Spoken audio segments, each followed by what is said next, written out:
તો ઉપરવાસમાં સારા વરસાદથી સરદાર સરોવર ડેમમાં 2,45,000 ક્યુસેક પાણી છોડાતા નર્મદા નદીની જળસપાટી વધી। ઉપરવાસ મધ્યપ્રદેશના ડેમ ઓમકારેશ્વર અને ઇન્દિરા સાગર બંનેમાંથી 2 લાખ ક્યુસેક પાણી છોડાતા નર્મદા ડેમના સરદાર સરોવરમાં પાણીની આવક 2,10,000 ક્યુસેક થઈ છે। ડેમની જળસપાટી 134.66 મીટરે છે। પાણીની આવક વધતા નર્મદા ડેમમાંથી 2,45,000 ક્યુસેક પાણી છોડાયું, જેના પગલે નર્મદા નદીનું જળસ્તર 20 ફૂટ પર પહોંચ્યું। જો કે રાહતના સમાચાર છે કે નદીના પાણીથી પૂરની કોઈ ચેતવણી નથી આપવામાં આવી।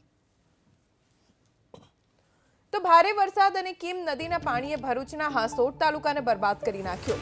ઉપરવાસમાં વરસાદથી કીમ નદી તોફાની બની। એવામાં આજે કીમના પાણી જિલ્લાના હાસોટના આસરમાં અને તેની આસપાસના વિસ્તારોમાં ફરી વળ્યા। કીમ નદીના પાણીમાં ગામના મકાનો ડૂબ્યા છે, જેના કારણે જનજીવન પ્રભાવિત થયું છે।